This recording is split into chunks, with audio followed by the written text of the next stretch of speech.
नमस्कार दोस्तों, स्वागत है आपका हमारे यूट्यूब चैनल में। आज हम लेके आए हैं the psychology of money book की हिंदी समरी। दोस्तों, पैसों को सही तरीके से हैंडल करने की कला आपके स्मार्टनेस पर नहीं बल्कि पैसों को लेकर आपके बिहेवियर पर निर्भर करता है। कभी कभी एक जीनियस इंसान भी पैसों को गवा देता है, वही कभी कभी एक ऑर्डिनरी इंसान भी पैसों से वेल्दी बन सकता है। साइकोलॉजी ऑफ मनी को समझने के लिए पहले एक कहानी के माध्यम से इसकी समरी को समझते हैं। कहानी कुछ इस प्रकार है। बुक के ऑथर एक होटल में काम करते थे जहां एक टेक्नोलॉजी एग्जीक्यूटिव फ्रीक्वेंटली आता था। वह एक जीनियस था जिसने यंग एज में बहुत सी कंपनीज बनाई थी और उसे बेच भी दी। उसके पास बहुत पैसे थे, लेकिन उसका अपने पैसों के साथ रिलेशनशिप बहुत ही स्टूपिड था। वह हर समय अपने साथ नोटों की गड्डियां लेकर घूमता था, फिर बिना शराब पी और शराब पीकर अपने अमीर होने का शो ऑफ करता था। एक बार तो उसने हद ही कर दी जब उसने अपने दोस्त को बहुत से पैसे की गड्डियां देकर कहा उसे गोल्ड कॉइन में कन्वर्ट करवाने के लिए। फिर वह अपने दोस्तों के साथ समंदर के पास गया जिसमें उसने एक गेम खेला जिसमें जो गोल्ड कॉइन को समंदर में ज्यादा दूर तक फेंकेगा वही जीतेगा।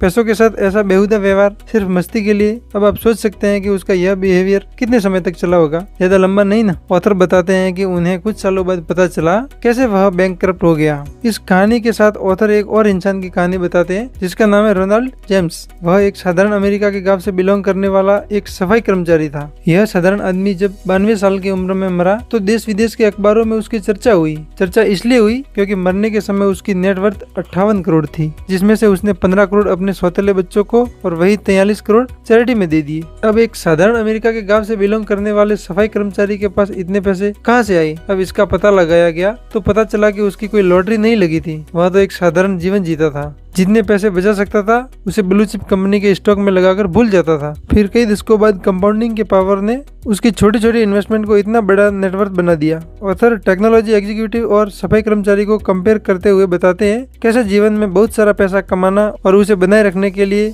किसी टेक्निकल नॉलेज की जरूरत होती है। किसी टेक्निकल नॉलेज की जरूरत नहीं है। आप पैसे के साथ कैसे बिहेव करते हैं इसकी जरूरत है। पैसा कमाने की कला एक सॉफ्ट स्किल है। कोई भी इंसान सीख कर फाइनेंशियल सक्सेस पा सकता है। एक टेक्नोलॉजी एग्जीक्यूटिव जीनियस होने के बावजूद बैंकक्रप्ट हो जाता है। दूसरा, एक सफाई कर्मचारी ज्यादा पढ़ा लिखा न होने के बावजूद करोड़पति बन जाता है। ऑथर एग्जांपल देते हैं लॉटरी टिकट का। अमेरिकी जनता movies, video games, music, sport और बुक्स के कंबाइन अमाउंट से ज्यादा लॉटरी टिकट खरीदने में खर्च करते हैं। आपको यह जानकर हैरानी होगी कि ज्यादातर लॉटरी टिकट कौन खरीदता है? न अमीर, न मिडिल क्लास, बस गरीब लोग। वह गरीब लोग जो इतने गरीब हैं जिन्हें अगर इमरजेंसी हो जाए तो 30 से 35 हजार अरेंज नहीं कर सकते। ऐसे गरीब लोग वहाँ पर सालाना 30 से 35 हजार रुपए की लॉटरी टिकट खरीद लेते हैं। ऐसा क्या फाइनेंशियल सेंस लॉटरी टिकट खरीदने का बनता है? वह पैसा जो इमरजेंसी के समय उनके काम आ सकता है उससे वह लॉटरी टिकट खरीद लेते हैं। क्या यह फाइनेंशियल डिसीजन आपको सही लगता है? आप शायद कहेंगे नहीं, यह क्रेजीनेस है। लेकिन जो आपको और हमको क्रेजी लगता है वह गरीब आदमी के लिए रेशनल और वाइज डिसीजन है। कैसे? उसके लिए ऑथर गरीब आदमी की सोच के बारे में बताते हैं।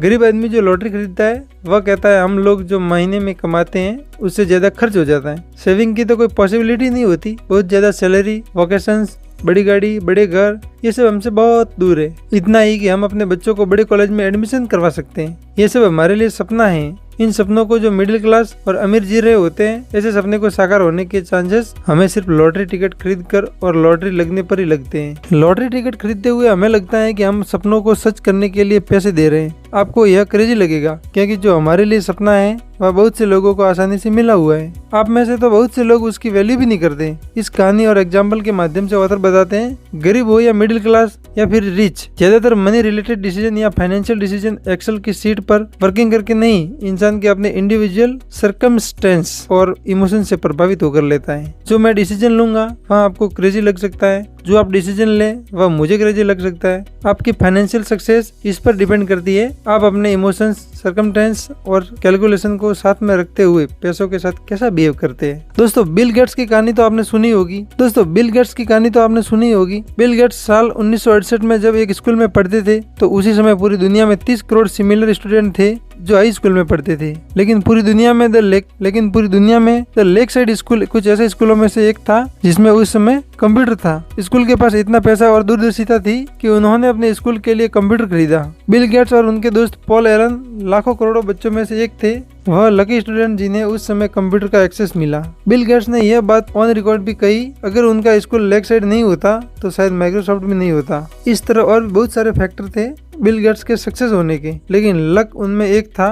बिल गेट्स के एक और दोस्त केंट एवंस की बात करते हैं। केंट एवंस बिल गेट्स और पॉल एलन के बेहतरीन दोस्त थे। उनके सभी कंप्यूटर एडवेंचर के पार्टनर थे। बिल गेट्स का कहना है अगर केंट एवंस ने स्कूल खत्म किया होता तो वह निश्चित माइक्रोसॉफ्ट में फाउंडर पार्टनर होते, लेकिन केंट एवंस ने स्कूल खत्म नहीं किया था। केंट एवंस स्कूल में ही एक माउंटेनियरिंग एक्सीडेंट के दौरान मारे गए। उन्होंने वो रिस्क फेस किया जो लाखों में से एक को फेस करना पड़ता है। माउंटेनियरिंग में लाखों लोग जाते हैं लेकिन मरता लाखों में से एक ही है। ऑथर लक और रिस्क का कंसेप्ट इस एग्जाम्पल से सिखाते हैं। बिल गेट्स और केंट एवंस बिल्कुल एक जैसी कैपेबिलिटी रखते थे। जहां बिल गेट्स लाखों लोगों में से एक बने जिन्होंने हद से ज्यादा सफलता प्राप्त की, जिसे लक भी कहा जा सकता है, वही केंट एवंस लाखों लोगों में से वह एक इंसान बने जिन्हें लक का बिल्कुल अपोजिट रिस्क को फेस करना पड़ा। जहाँ शुरुआत एक साथ हुई थी वही लक और रिस्क के कारण डायरेक्शन और फाइनेंशियल आउटकम्स बिल्कुल अपोजिट हो गए। यहाँ कहानी का मतलब है कि बिल गेट्स की अपार सफलता के पीछे सिर्फ किस्मत थी। किस्मत के अलावा और भी बहुत फैक्टर थे, लेकिन यह कहना उचित होगा आपके एफर्ट के अलावा भी बहुत से फैक्टर होते हैं जो डिटरमाइन करते हैं कि आउटकम क्या होगा। वो आपके कंट्रोल में भी नहीं होते। आपको सिर्फ इस बात पर विश्वास रखना है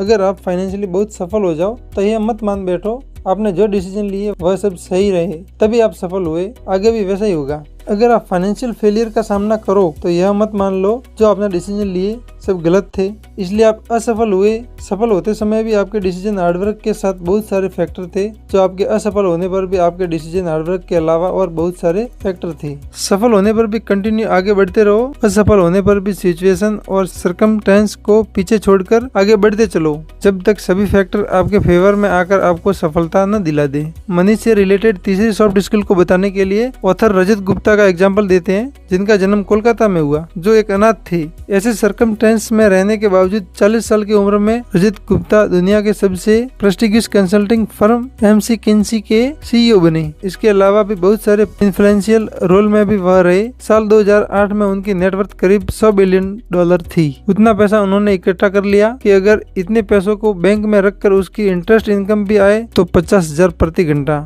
बिना कुछ किए कमाए जा सकते हैं, वो भी 24 घंटे हर रोज। लेकिन यह भी उनके लिए काफी नहीं था। वह करोड़पति से बहुत डिस्परेटली अरबपति बनना चाहते थे। उस समय वो गोल्डमैन सच, जो दुनिया की बड़ी इन्वेस्टमेंट बैंकिंग कंपनी है, उसके बोर्ड ऑफ डायरेक्टर में शामिल हुए। अपने अरबपति बनने के डिस्प्रेशन में इतनी वेल्थ होने के बावजूद भी उन्होंने सेटिस्फेक्शन न होने के कारण ऐसा काम किया जिसने उनकी इतने सालों की रेपुटेशन को मिट्टी में मिला दिया। उन्हें इनसाइडर ट्रेडिंग के गुनाह के लिए दोषी पाया गया। दोषी करार होने के बाद उन्हें जेल जाना पड़ा। इनसाइडर ट्रेडिंग जिसका मतलब था ऐसी इन्फॉर्मेशन जो उन्हें बोर्ड मीटिंग में मिलती थी जो कॉन्फिडेंशियल होती थी, उसे उन्होंने अपने फाइनेंशियल गेन के लिए बेचा। ऑथर रजत गुप्ता के एग्जाम्पल के साथ बताते हैं ऐसे बहुत सारे लोगों के साथ यह प्रॉब्लम होती है। एक फाइनेंशियल गोल अचीव करने के बाद वह दूसरा फाइनेंशियल गोल अचीव करना चाहते हैं। लखपति से करोड़पति और फिर अरबपति। कुछ भी उनके लिए इनफ नहीं होता।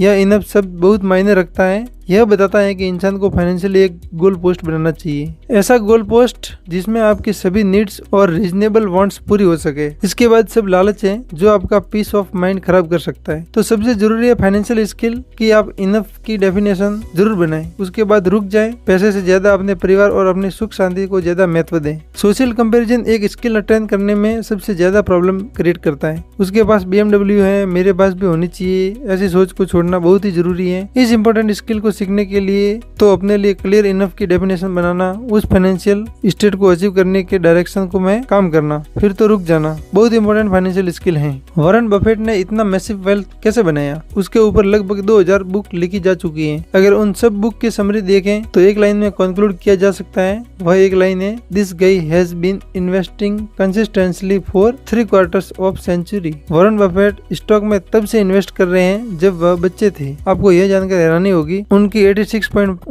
86.5 मिलियन डॉलर की नेटवर्थ है, जिसमें से उन्होंने 81.5 मिलियन डॉलर की नेटवर्थ अपने रिटायरमेंट एज मतलब 60 साल के बाद इकट्ठी की है। नो डाउट वॉरेन बफेट एक फेनोमेनल इन्वेस्टर हैं, लेकिन सबसे जरूरी बात यह है कि वह 75 साल से कंसिस्टेंटली इन्वेस्ट कर रहे हैं। जितना इम्पोर्टेंस उनकी स्किल्स को देना चाहिए उतना या उससे ज्यादा इम्पोर्टेंस टाइम को देना चाहिए। ऑथर एक एग्जांपल देते हैं जिसमें वो कंपेयर करते हैं वॉरेन बफेट को एक साधारण इंसान से। वॉरेन बफेट ने उन्होंने 40 की उम्र में इन्वेस्ट करना शुरू किया। जब वह 30 साल के थे तब उनकी नेटवर्थ $9.3 मिलियन थी। वही एक साधारण इंसान जो नॉर्मली 20 साल तक पढ़ाई करता है, उसके बाद 30 साल तक वर्ल्ड एक्सप्लोर करता है, अपना पैशन एक्सप्लोर करता है, उसकी नेटवर्थ 30 साल की उम्र में मात्र $25,000 होगी, क्योंकि उसने अपनी सेविंग और इन्वेस्टमेंट शुरू ही नहीं की। अब अगर वह इस पॉइंट पर इन्वेस्ट करना शुरू करता है, वह 60 साल की उम्र तक 22% रिटर्न कमाता है। वह साधारण इंसान है तो 60 की उम्र में रिटायरमेंट ले लेता है, फिर इन्वेस्टिंग बंद कर देता है, तो प्रेजेंट टाइम में उसकी नेटवर्थ $11.9 मिलियन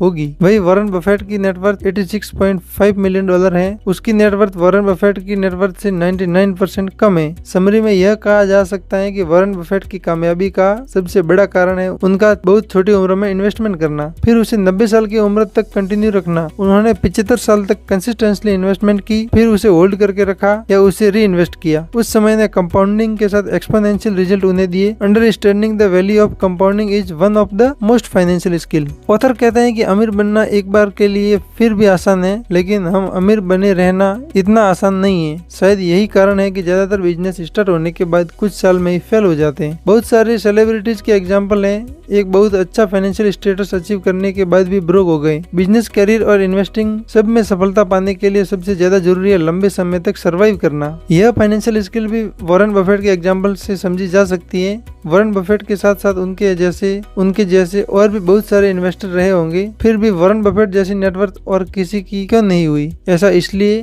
क्योंकि उन्होंने लंबे समय तक सर्वाइव किया, अपनी नेटवर्थ को धीरे धीरे करके बढ़ाया, इसे कम नहीं होने दिया। उन्होंने अपने 75 साल के इन्वेस्टिंग पीरियड में करीब 14 रिसीजन देखे, लेकिन वह पैनिक डील छोड़नी पड़ी। रजत गुप्ता की तरह अपनी रेपुटेशन कभी स्टेक पर नहीं लगाई। उनकी जो सबसे बड़ी बिजनेस स्ट्रेटजी रही वह उनका अपना और अपनी वेल्थ का सर्वाइव ही था। बस इसी सर्वाइवल ने उन्हें वह समय दिया जो दूसरे लोगों को नहीं मिला। उसी समय ने अपना जादू दिखाया, फिर कंपाउंडिंग नामक फॉर्मूला से उनकी नेटवर्क इतनी जबरदस्त हो गई। तो दोस्तों, उम्मीद करता हूँ यह बुक समरी आपको बहुत ही पसंद आई होगी। अगर पसंद आई है तो वीडियो को लाइक कर दें और अपने दोस्तों के साथ शेयर करें। और हाँ, अगर आप चैनल पर नए हो तो चैनल को सब्सक्राइब करके जाना। धन्यवाद।